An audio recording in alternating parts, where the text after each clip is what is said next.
Je me nomme l'apôtre Sanko Emmanuel. Je suis votre serviteur dirigeant l'église locale de Chanteloup-les-Vignes. Et par la grâce de Dieu, nous avons eu l'inspiration de la part du Seigneur depuis un certain temps d'organiser ce qu'on appelle communément la journée culturelle et spirituelle.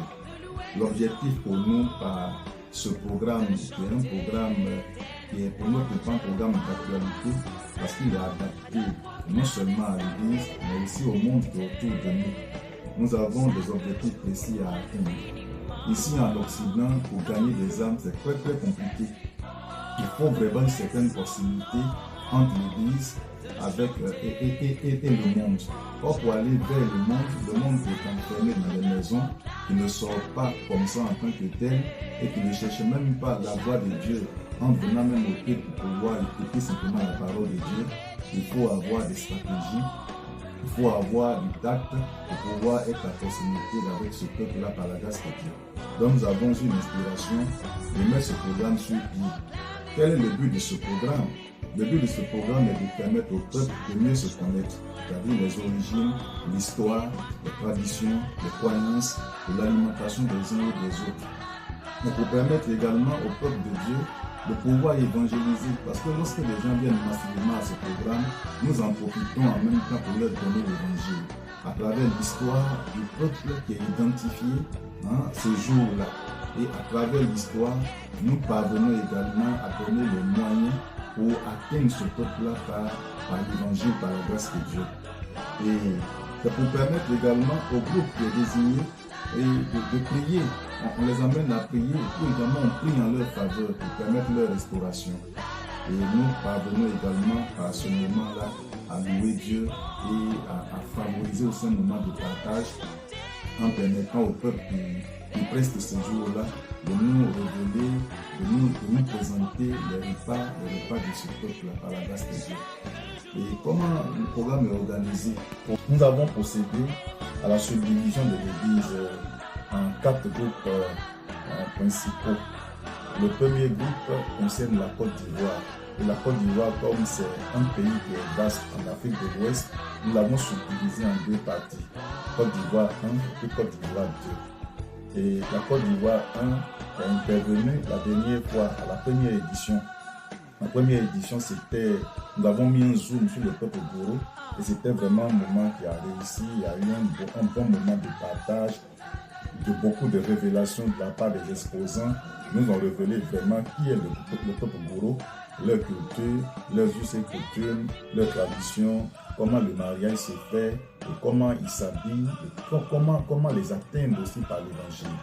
Il y a la Côte d'Ivoire 2, qui parlera principalement du centre-ouest, mais en faisant un zoom ce matin sur le groupe BT, qui passera également pour un exposé intellectuel et qui sera beaucoup révélateur pour nous par la grâce de Dieu.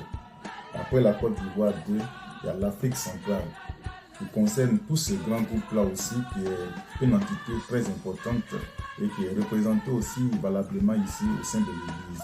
Donc, ils auront aussi un exposé à faire sur l'Afrique centrale, un exposé intellectuel et à la fois spirituel pour nous montrer également comment on peut avoir accès à ce peuple de gagner ici en Occident.